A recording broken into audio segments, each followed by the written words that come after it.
What's up, everybody? Weston here with the Hidden Gibbon, back with another daily deck tech video and back with another viewer request. And today's, I'm going to be very honest and open with you. The request came from someone in the Discord. Luigi got this done for you.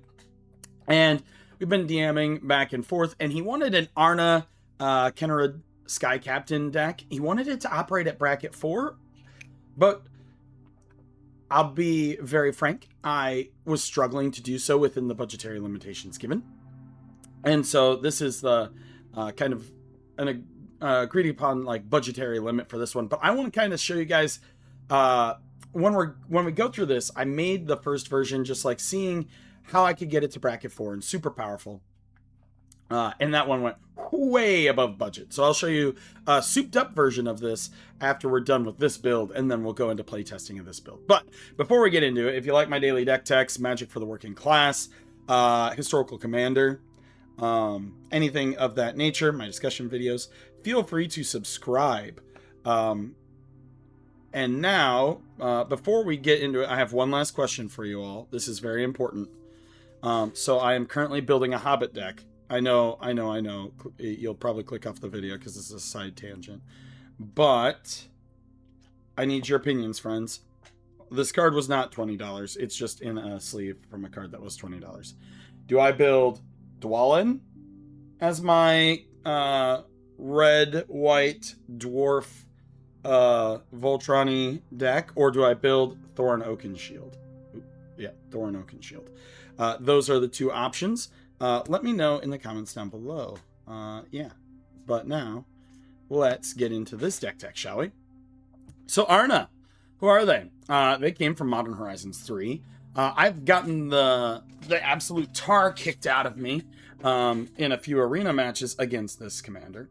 They are a 4/4/4/5 Esper. Flying lifelink, ward, discard a card. Whenever a modified creature you control attacks, double the number of each kind of counter on it.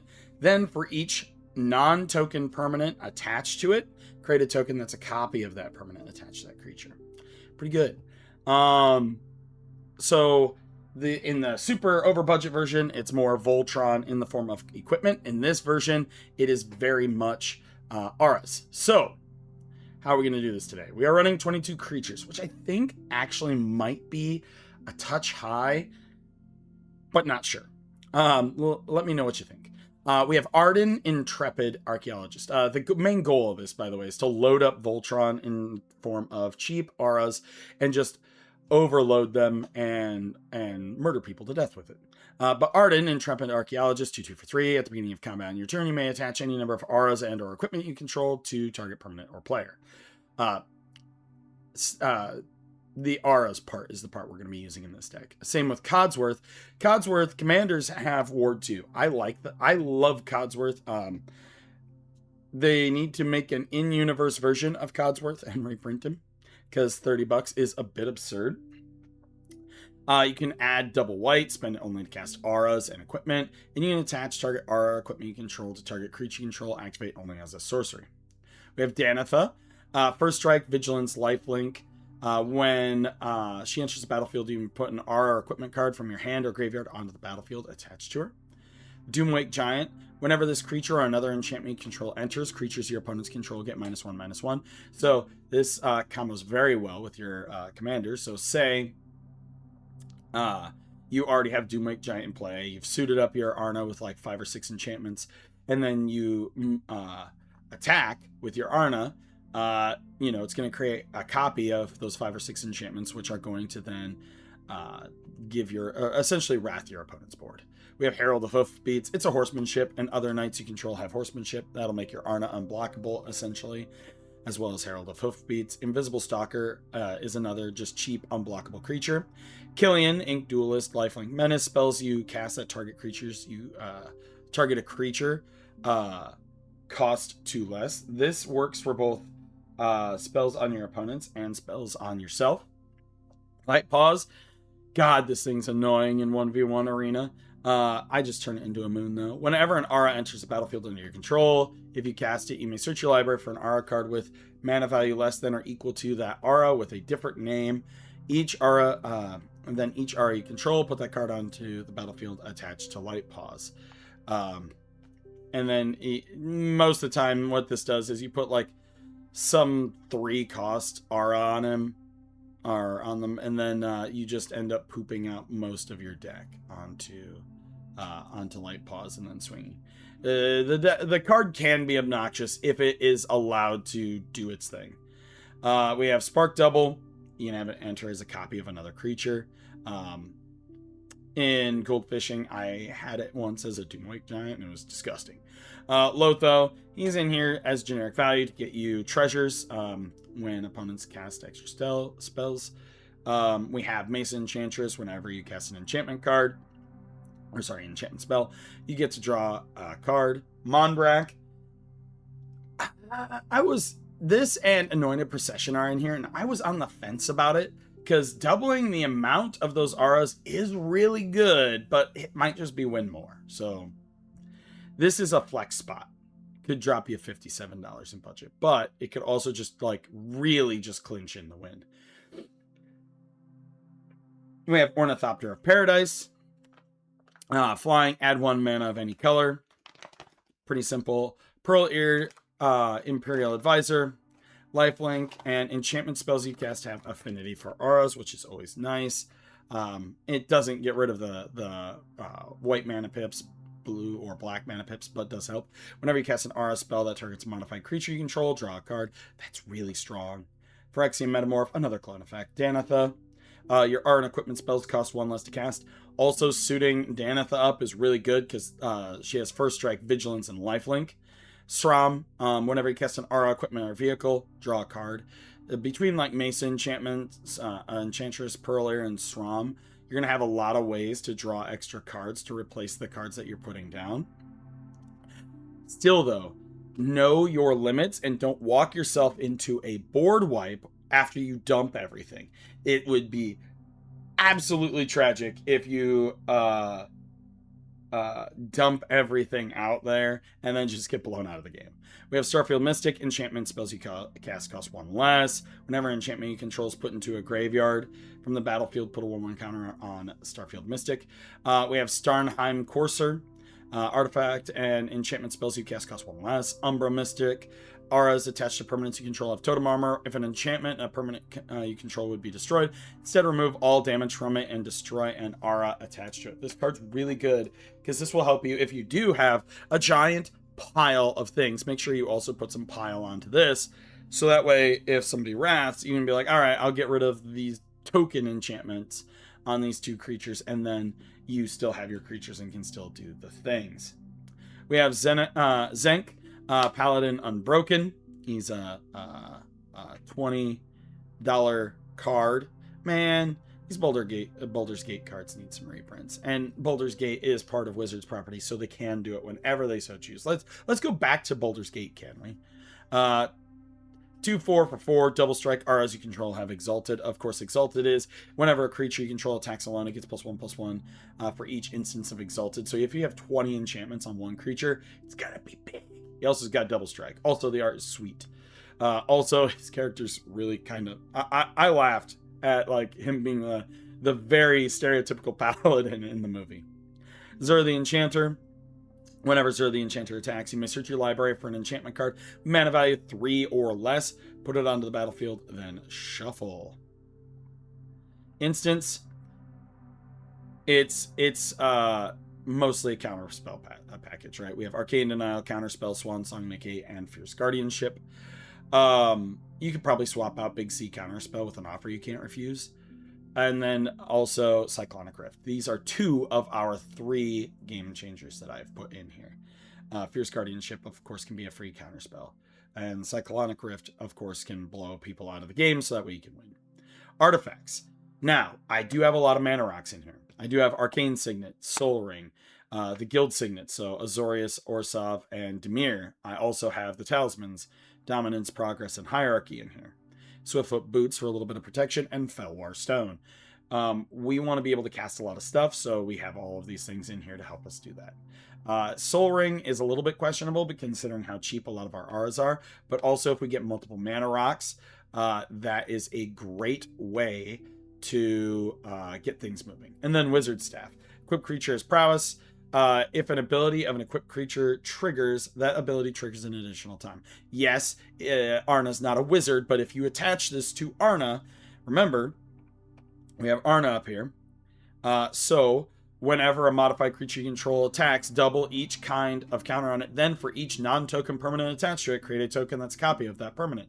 So if you have Wizard Staff on here, on Arna, the first time she attacks, it will cause the Wizard Staff to trigger an additional time for her ability, and so she won't get 1 but 2 Wizard Staff tokens on her, in addition to all the other auras on there also getting a second copy. And then the next time when you attack, you will then get 3 triggers because of this, because although you won't get to create a copy of the token copies, all 3, the 2 tokens and the regular copy, will trigger again, then causing you to make 3 copies of the original Wizard Staff. And then you have creatures with lots and lots of prowess. This is a disgusting combination. Wizard Staff is a disgusting card that does really disgusting things. If it's only $750 right now, this is not financial advice or anything, because I don't even know if I have one. I don't think I have a Wizard Staff, but pick up a Wizard Staff. The card's really, really good. Really, really good. Yeah, so there you go. Now for enchantments, we have a ton, and I mean just a ton of little dorky ones and some high-end ones. We have All That Glitters. Enchant creature gets +1/+1 for each artifact or enchantment you control. Anointed Procession, already mentioned this. This is going to double the amount of counters or tokens. Aqueous Form can't be blocked. You get to scry. Armentor's Guise gets +2/+2 for each R attached to it and has vigilance. Sigarda's Aid. You may cast R and equipment spells as though they had flash. So we're using it for the flash. There's only 1 equipment in this deck, but it is still a good card. Playing things at instant speed is very, very strong. Combat Research, enchanted creature has when this creature deals combat damage to a player, draw a card. Enchanted creatures, if they're legendary, they also get +1/+1 and has ward 1. Copying this a bunch of times is also pretty gross. Curiosity, whenever an enchanted creature deals damage to an opponent, draw a card. Eel Umbra, it's got totem armor, it gives +1/+1. It also has flash. Eldrazi Conscription, everybody knows what this card does. +10/+10, trample, and annihilator 2. Ethereal Armor, +1/+1 for each enchantment you control, has first strike. Hyena Umbra, first strike, +1/+1 totem armor. Light of Promise, whenever you gain life, put that many 1/1 counters on this creature. This is fine because we do have Daneth on there. Mantle of the Ancients, when it enters the battlefield, return any number of target R equipment cards that could be attached to this creature from your graveyard to the battlefield and attached to the enchanted creature. Really good. Enchanted creature gets +1/+1 for each R and equipment attached. Nerd Rage, when it comes in, draw 2 cards. You have no maximum hand size. Whenever this creature attacks, if you have 10 or more cards in your hand, it gets +10/+10 until end of turn. Remember, when you're making the copies, you'll get extra copies. Sage's Referee, enchanted creature gets +1/+1 for each RA you control that's attached to it.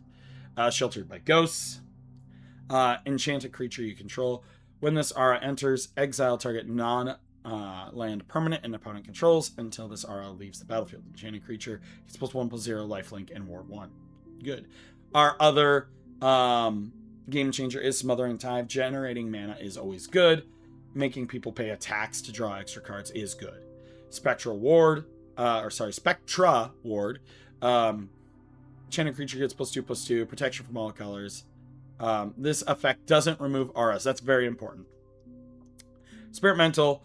+1/+1 protection from creatures. Staggering Insight. +1/+1. And whenever this creature deals combat damage to a player, draw a card. Stark's Ingenuity. You can pay X if you do draw X cards. It's always good. Whenever you draw a card, put a 1/1 counter on an enchanted creature. This will help with the double effect. And Super Soldier Serum, +2/+2, first strike, vigilance, and is a legendary soldier in addition to its other types. When the enchanted creature attacks or blocks, attach any number of target equipment to it. Again, we're not getting use out of the second half. And then we have a ton of Esper lands. We have Vault of the Archangel for lifelink in here. We also have Hall of Heliod's Generosity to get enchantments back. So that's that. I'm going to go ahead and... Where is it? Because I haven't opened up a tab yet. There we are. We're going to go... Now I'm going to show you what the expensive build looked like. So this one's $1,000. So yeah, went way out of budget on this. So on this one, we still have like things like Codsworth, right? But we also have Cloud in here. We have Pure Steel Paladin. We kept Mondrak in here. Stoneforge Mystic is in here. These are all cards that are going to help us with equipment, right? That's what this one goes for, is an equipment based. Halvar, Loki's in here. Loki's good because whenever a player permanent becomes the target of a spell or ability control, draw a card. It triggers only once each turn. Equip is an ability. We have Open the Armory, Savine's Reclamation, Steel Shaper's Gift. We have a little bit of removal, and then 2 counter spells in here, and then some protection. Artifacts, you'll see all the mana rocks again. I did throw some Alacrum Synthesizer in here, and then all the swords. All the good swords, I should say. Sword of Light and Shadow is probably the weakest, but getting a creature back from your graveyard is always pretty good. Nettle Cyst in here. Commander's Plates in here. Masterwork of Ingenuity, which copies an equipment. Swordsman's Steel, which is a little bit more expensive. And we still put Wizard Staff in here because the card's nutty. Enchantments, we did put a few. Aqueous Form. You know, we have Forge Anew, Sage's Reverie. And then we have things like Adagia, Academy Ruins, right? Hallowed Fountain. We put some of the Shocklands in here. Inventor's Fair. That sort of stuff. Now,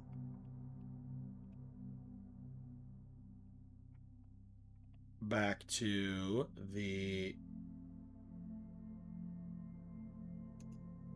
There we are. All right.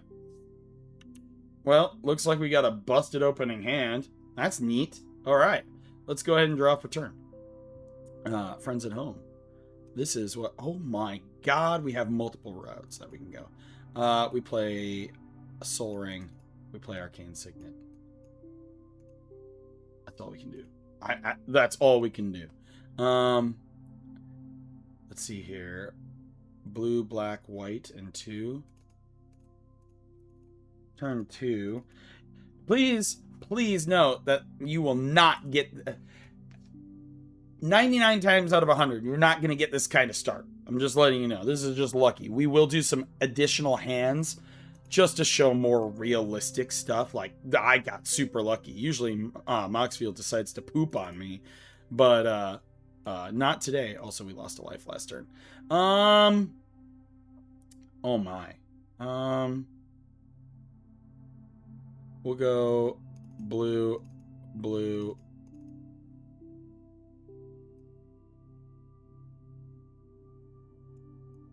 I'm going to put Light of Promise on Anna. And then she's going to attack, which then gets us a token of Light of Promise.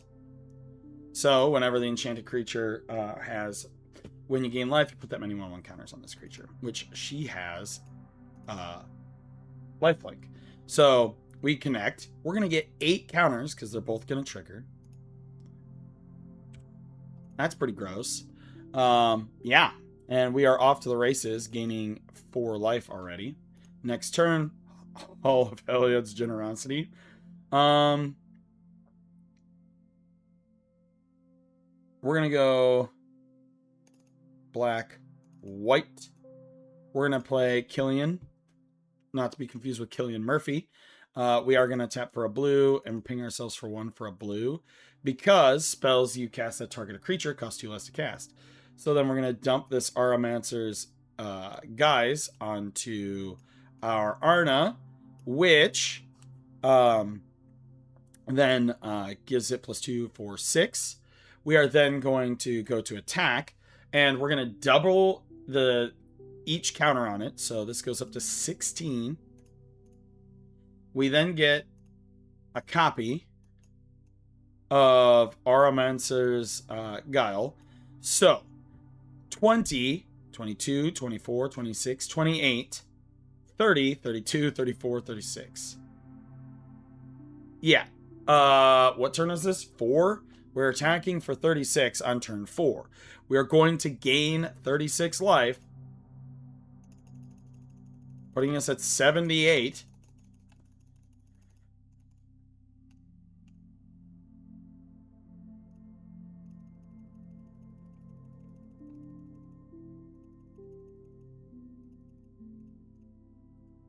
Well, you know, that should be 48. Remove a counter. So someone's just dead already. Right off the bat, dead. And they're gonna have to, like, our opponents now have to have interaction, or they are dead. And we are gonna play down a Smothering Tithe. And, you know, we are not gonna play this combat research, because somebody's going to kill this thing. They have to, right? We attack. It's going to... Oh, I forgot. We got another token of this. Holy shit, I didn't even track this right. But we would get another... We would already have another copy of the light. And, oh my god. Everything's gone bonkers now. So, that is what this can do at its top end. All right. We are going to do a new hand. See, friends? We don't always get the good stuff. Let's watch a couple others. But I'm gonna tell you, for the one game where you get that, it's gonna feel so nice. This is a pretty playable hand. You have Attica Waste, you draw. You're gonna put down probably your planes on turn 1. Turn 2, I would turn this over, play that for that. Play Talisman of Hierarchy. Next turn, we play Attica Waste.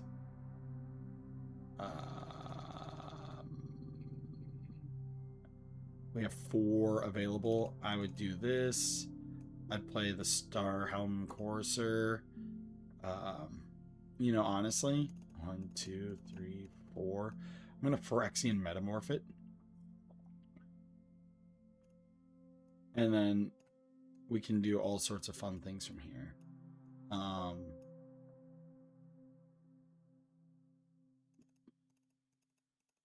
We'll play Arna. This one's so our auras cost 2 less. Oh, and I forgot.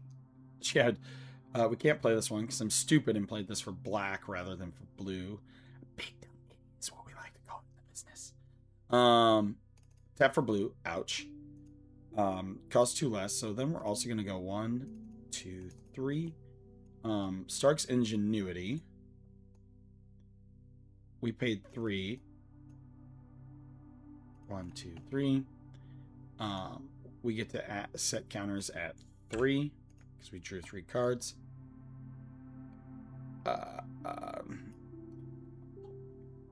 We're gonna go ahead.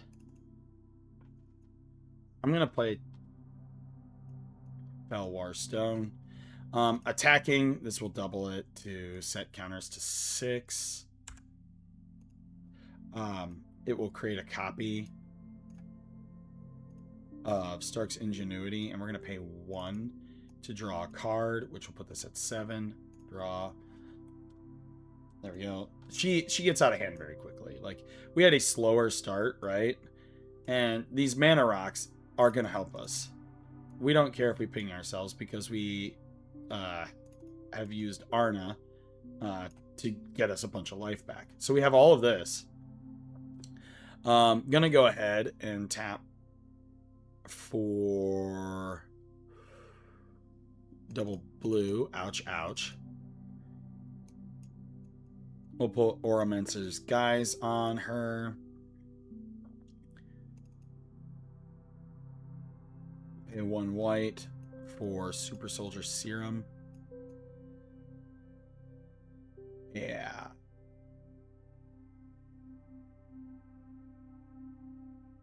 And then we're going to attack, which will immediately double the amount of counters. So this goes to 14.